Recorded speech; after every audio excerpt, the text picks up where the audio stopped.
अस्सलामुअलैकुम, कैसे हैं आप सब लोग। मैं उम्मीद करती हूँ कि आप सब बिल्कुल ठीक होंगे। Day 7 of Ramzan series start हो चुका है और ये है आज 7वां रोज़ा।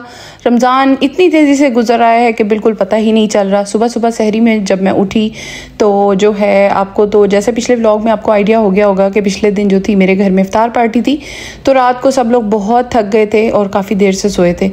तो बस सुबह जब उठे तो किसी का कुछ ख़ास खाने का मूड नहीं हो रहा था। बस मैंने सिंपल एग और ब्रेड बना लिया था और बच्चों ने भी बस यही खा लिया था और सीरियल वगैरह ले लिए थे। नमाज वगैरह पढ़ने के बाद हम लोग सो गए थे। जब सुबह उठे तो फिर उसके बाद बच्चों को स्कूल छोड़ के आना था और उस टाइम जो नींद आ रही थी गज़ब की, मैं क्या आपको बताऊं, बहुत ही ज़्यादा नींद आ रही थी। मेरा तो दिल ही नहीं कर रहा था आज उठने का।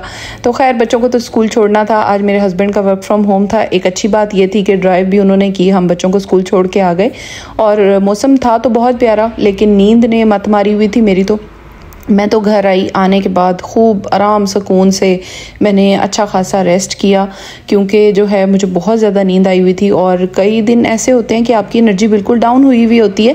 तो आज कुछ ऐसा ही दिन था। शाम के टाइम मैंने व्लॉग का बाकायदा आगाज़ किया था और मैं आपको बताती हूँ कि मैं कहाँ जा रही हूँ। अस्सलाम वालेकुम, कैसे हैं आप सब लोग। मैं उम्मीद करती हूँ कि आप सब बिल्कुल ठीक होंगे और मैं भी बिल्कुल खैरियत से हूँ। रमज़ान के गुजरने का मतलब बिल्कुल पता ही नहीं चल रहा। आजकल तो रमज़ान बहुत तेज़ी से गुजर रहा है। तो आज मंडे है, कल संडे थी और कल मेरे घर में बहुत बड़ी इफ्तार थी जिसका व्लॉग आपने देखा होगा कि वो जो थी बहुत ज़्यादा जो है हेक्टिक डे था मेरे लिए। आज जो है थोड़ा सा इजी डे है, इजी गोइंग है, नॉर्मल रूटीन के काम शुरू हो चुके हैं। बच्चों को स्कूल छोड़ के आई थी और सहरी भी बिल्कुल हमने लाइट सी की थी। आज का व्लॉग जो है मैं थोड़ा सा शाम में स्टार्ट कर रही हूँ क्योंकि दिन भर जो है अल्लाह ताला की इबादत और घर के डिफरेंट काम किए मैंने, जिसकी मैंने वीडियो नहीं शूट की क्योंकि जब आप इफ्तार पार्टी करते हैं तो उसके बाद जो है आपके कोई हज़ारों की तादाद में काम खुल जाते हैं। आपके बर्तन संभालने, जो आपने क्रॉकरी यूज़ की है और आपकी सफाइयाँ, डीप क्लीनिंग, एवरीथिंग, तो वो बहुत सारे काम थे करने वाले।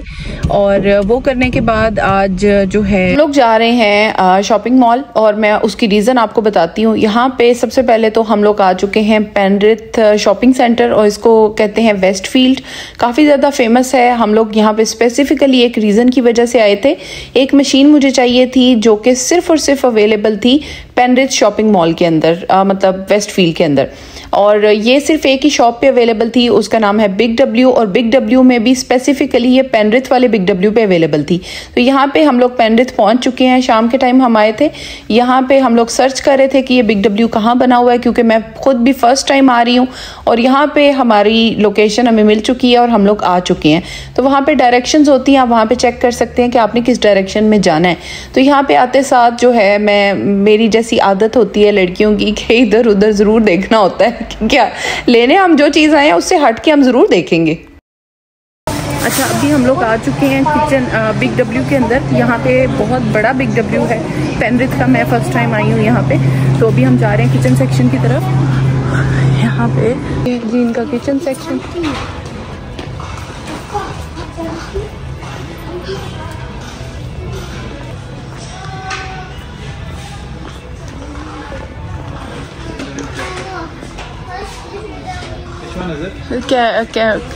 कैनवुड।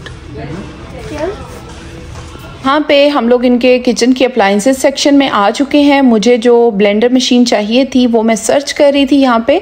तो यहाँ पे बहुत सारी डिफरेंट वैरायटी जो थी उन मशीन्स की वो लगी हुई थी और एयर फ्रायर्स और बाकी सब। लेकिन जो हम स्पेसिफिकली ढूंढ रहे थे, ऑनलाइन देख के आए थे, वो यहाँ पे हमें अभी नहीं मिल रही थी। तो हम बस सारी आइल्स चेक कर रहे थे कि कहीं पे हमें मिल जाए। वैसे तो यहाँ पे बहुत अच्छा सिस्टम है, आप जब ऑनलाइन चेक करते हैं तो आपको एग्जैक्टली पता चल जाता है कि स्टॉक में ये चीज़ है कि नहीं और आप स्टाफ से भी पूछ सकते हैं, फिर वो आपको बता देते हैं। तो यहाँ पे जब हम सर्च कर रहे थे तो हमें वो चीज़ मिल गई और मैं ढूंढ रही थी कैनवुड की ट्राई ब्लेड, ये जो हैंड ब्लेंडर है ये। इसकी मुझे रमज़ान में शदीद कमी फील हो रही थी। बहुत सारी चीज़ें ऐसी होती हैं, जूस बनाना होता है, चटनी बनानी होती है, लिहाजा मैं इसको लेने आ गई। ये देखें यहाँ पे ना ये जो था ये $100 का था और अभी ये $50 का लगा हुआ है। इस पर 50% ऑफ है। बहुत सारे स्टोर्स पे ये अवेलेबल नहीं है। इसके अंदर 3 अटैचमेंट्स हैं। एक तो ये है, ये इसकी तरह से है, मतलब इन्होंने डिस्प्ले किया हुआ है। ये देखें स्ट्रॉन्ग है ये, मतलब इसकी मेटल की ये लग रही है, मतलब इन्होंने डिस्प्ले भी किया हुआ होती है साथ में चीज़, ताकि आप देख के ले सकें। इसके ऊपर इन्होंने सिक्योरिटी प्रोटेक्शन लगाई हुई होती है। तो ये जो है ना इसकी अटैचमेंट ये काफ़ी हैवी लग रही है, काफ़ी अच्छा मेटल का ये लग रहा है। और ये है बॉक्स जो हमने ले लिया है और ज़बरदस्त ये लग रहा है मुझे, काफ़ी अच्छा ये लग रहा है। तो देखते हैं। इसके साथ 2 अटैचमेंट्स हैं। एक तो इसके अंदर 0.5 लीटर चॉपर है, अगर आपने छोटा मोटी चीज़ चॉप करनी है, और उसके ऊपर मेटल विस्क है, जो कि दोनों बहुत अच्छी अटैचमेंट्स हैं और बड़ी अच्छी प्राइस में ये मिल रहा है। तो जिसकी वजह से मैं ये वाला जो है ना कैनवुड का लेने आई थी। और मैं आप लोगों को भी दिखा देती हूँ कि इस टाइम ये क्लियरेंस पे है और आप लोग अपना स्टोर चेक कर सकते हैं जो ऑस्ट्रेलिया से फॉलो कर रहे हैं। अगर उनको ये पसंद है तो वो ज़रूर लें, क्योंकि ये बहुत कम क्लियरेंस पे आता है और बहुत कम स्टोर्स पे अवेलेबल भी होता है। अच्छा, तो जब आप जाते हैं ना शॉपिंग के लिए एक चीज़ के लिए, तो ऐसा तो होता नहीं है कि सिर्फ आप एक चीज़ लें और वहाँ से बस ऐसे ही निकल आएँ।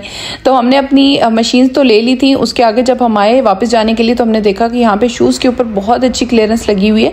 तो हमने अब्दुल समद के लिए शूज़ ले लिए थे और इसके बाद अपनी मशीन उठाई और बस अब हम जा रहे हैं। ये देखें जी, हाथों में उठानी पड़ती है मशीन। ऑस्ट्रेलिया में ऐसे कोई शशके नहीं है कि आपको बैग देंगे या कुछ, बस अपनी चीज़ें पकड़ें, चुको तो जाओ।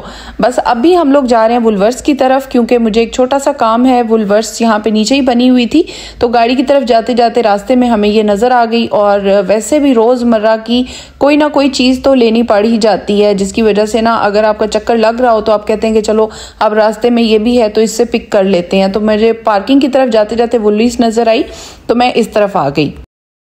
अच्छा जी, मैं वुलवर्स पे आई थी क्योंकि मेरे ना सर में बहुत दर्द हो रहा है। तो मैं सोची थी रोज़ा खोल के मैं कोई मेडिसिन खाऊं। मेरे घर में सारी मेडिसिन ख़त्म हुई हुई हैं। यहाँ पे न्यूरोफेन पड़ी हुई है, पेनाडोल पड़ी हुई है, तो बस मैं यहाँ से बस यही लेने आई थी। तो बस ये मैंने ले ली है और बस अभी हम जाएंगे घर की तरफ। हमारा काम यहाँ पे ख़त्म हो चुका था और हमारा चक्कर जो था शुक्र है ज़ाया नहीं गया। घर के करीब जितने भी मैंने देखे थे शॉपिंग सेंटर्स, उनमें ये मशीन अवेलेबल नहीं थी। तो वुलीस पे आए थे तो फिर कुछ और चीज़ें भी हमने देख ली थी। जाते जाते आसिम ने कहा कि मुझे कोई क्रीम चाहिए, फेस क्रीम। तो उन्होंने अपनी वो फेस क्रीम भी वहाँ से ले ली थी, क्योंकि यहाँ पे अच्छे ऑफ चलते रहते हैं। कभी कभी 40% ऑफ किसी ना किसी प्रोडक्ट पे चल रहा होता है, या 50% ऑफ भी कई बार चल रहा होता है। तो आप अच्छी जो है ना वो बाइंग कर सकते हैं, लेकिन आपको पता होना चाहिए कि किस टाइम पे किस चीज़ के ऊपर ऑफ चल रहा है। तो बस फिर वहाँ पे जब गए तो वहाँ पे जाते ही हमें वो चीज़ पसंद आ गई और उसके बाद हमने ले ली। और उसके बाद हम लोग अब घर की तरफ जा रहे हैं, क्योंकि अफ्तारी में बहुत कम टाइम बाकी है अब। अच्छा जी, तो हमारी सारी जो शॉपिंग है वो कंप्लीट हो चुकी है। हम लोग अब जा रहे हैं घर की तरफ और तकरीबन अफ्तारी का टाइम भी होने वाला है आज, क्योंकि हमें अफ्तारी इतनी कोई ख़ास बनानी नहीं थी, क्योंकि कल की भी बहुत ज़्यादा लेफ्ट ओवर चीज़ें पड़ी हुई थी। जो मेरा इरादा था कि कल का फूड जो है वो आज एटलीस्ट हम लोग फिनिश करें और उसको ज़ाया ना करें। तो जिसमें चाट है या फ्रूट क्रीम है, इस तरह की चीज़ें हैं, फिर उसके बाद पुलाव है। तो आज वही चीज़ें हम लोग कर रहे हैं। आज मैं अफ्तारी नहीं बना रही, इसीलिए जो है बस हम लोगों का ये छोटा सा जो विज़िट था वो मैंने आपके साथ शेयर किया और मशीन आपके साथ शेयर की। घर जाके मैं इससे चटनी भी बनाऊंगी, क्योंकि जो है मुझे पुलाव के साथ चटनी बनानी थी। तो मैं फिर आपके साथ इसके रिजल्ट भी शेयर करूंगी कि कैसी है। और अभी तो मुझे बहुत अच्छी लग रही है, क्योंकि मैंने उसे उधर होल्ड करके चेक की थी, काफ़ी अच्छी स्टील जो है वो इसकी आगे बॉडी है, बड़ी अच्छी मुझे लग रही थी। तो अभी चलते हैं, चल के फिर मैं आपको दिखाती हूँ। अच्छा, मौसम चेक करें, यहाँ पे कितना ज़्यादा प्यारा मौसम हुआ हुआ है और सनसेट हो रहा है। काले से बादल आए हुए हैं। वैसे तो वेदर की कोई ऐसी प्रेडिक्शन नहीं है कि यहाँ पे बारिश होनी है, लेकिन मुझे तो ऐसे ही लग रहा है कि जैसे पूरा कवर्ड हो चुका है। बहुत गहरा बादल है, बहुत गहरा बादल है। पक्की बारिश होनी है, प्रेडिक्शन नहीं भी है, तो रात को बारिश हो जाएगी। वो देखिए, वो वाला एरिया कितना खूबसूरत है। वो ऊंचा लग रहा है काफी। वो है ना ब्लू माउंटेन रेंज है। ये माउंटेन्स है, वो सामने माउंटेन है, उसके पीछे मतलब वो माउंटेन्स है। चलो जी, हम लोग पहुंच गए हैं और अफ्तारी में बस बहुत ही थोड़ा टाइम बचा है, तकरीबन 10 मिनट बचे हैं और फटाफट से अब अफ्तारी मैं रेडी करती हूँ। जो अफ्तारी आसिम कर रहे हैं इसकी अनबॉक्सिंग। यहाँ पे पकोड़े फ्राई हो रहे हैं, बच्चों के लिए मैं पकोड़े फ्राई कर रही हूँ। आते साथ ही मैंने कहा फटाफट से पकोड़े फ्राई कर लेते हैं। हमारा जो है अपना ब्लेंडर ये ओपन हो चुका है। इसको अब जो है मैं इसमें डालती हूँ चटनी का सामान। बस घर आते साथ ही मैंने पकोड़े फ्राई करने स्टार्ट कर दिए थे। पकोड़ों का सामान जो मैंने कल काटा था उसमें से कुछ लेफ्ट ओवर बचा हुआ था जिसको मैंने एयर टाइट बॉक्स में डाल के रख दिया था। आज आते साथ बस मैंने ऑयल डाला और उसके अंदर कढ़ाई में पकोड़े डाल दिए। एक साइड पे पकोड़े फ्राई हो रहे हैं तो दूसरी साइड पे फटाफट आसिम से मैंने अनबॉक्सिंग करवाई है मशीन की प्रॉपरली। तो मैं आपको किसी और व्लॉग में दिखाऊंगी, कल परसों तक आपको नजर आ ही जाएगा, क्योंकि जब मैं कोई चीज़ लाती हूँ तो फिर मैं उसको यूज़ तो बहुत खूब तरीके से करती हूँ। तो खैर यहाँ पे मैं इससे बना रही हूँ चटनी, जिसकी मुझे बहुत मुश्किल बनी हुई रहती थी। हर वक्त मैं जग से बनाती थी, अच्छी नहीं बनती थी, मुझे मज़ा नहीं आता था। मोटी मोटी होनी चाहिए, या तो घर की हाथ की कुटी हुई होनी चाहिए या फिर इसकी बनी हुई होनी चाहिए। जब मैं यूएई में थी ना तो मैं बहुत ज़्यादा ये यूज़ करती थी स्टिक, लेकिन वहाँ पे इतनी ज़्यादा स्टिक कामयाब नहीं थी क्योंकि वो बार बार ख़राब हो जाती थी, कुछ ना कुछ मतलब उसका प्रॉब्लम होता रहता था। यहाँ पे ये वाली जो कैनवुड की मैंने ली, आई होप कि ये बहुत अच्छी हो क्योंकि ये देखने में बहुत अच्छी लग रही है। यहाँ पे पकौड़े भी मेरे जो हैं वो फ्राई हो चुके हैं ऑलमोस्ट। बस बच्चों ने मुझे आवाज़ दी कि अजान हो चुकी है और यहाँ पे आप देख सकते हैं कि हमने छोटी सी इफ्तार की। इफ्तारी के बाद मैंने थोड़ा सा बच्चों के लिए खाना बनाया क्योंकि सुबह से तो मेरा उठने की बिल्कुल हिम्मत नहीं हो रही थी। तो मैंने सोचा बच्चों को थोड़ा सा जो है वो भुना हुआ चिकन बना देती हूँ। चिकन खुला हुआ था तो फ़ौरन से मैंने थोड़ी हिम्मत पकड़ी और जो है उनके लिए मैंने थोड़ा सा भुना हुआ चिकन बना लिया। इसकी रेसिपी मैं शूट नहीं कर सकी, बहुत क्विकली मैंने बनाया था। रेसिपी वही सिंपल वाली है जो मैं काफ़ी बार दे चुकी हूँ और बहुत सारे लोग घरों में बनाते ही होंगे। प्याज, टमाटर, हरी मिर्चें, वही चीज़ें आगे पीछे करके ही बननी होती है। तो खैर मैंने ये बना लिया था और उसके बाद जो है बच्चों के लिए खाना बनाया था और उन्होंने रात को जो है वो थोड़ी देर के बाद नमाज वगैरह पढ़ने के बाद आराम सुकून से अपना डिनर एंजॉय किया था बच्चों ने। और आज जो है मेरा जो बिग डब्ल्यू का विज़िट था वो तो काफ़ी सक्सेसफुल रहा। सारा दिन बहुत अच्छा गुजरा।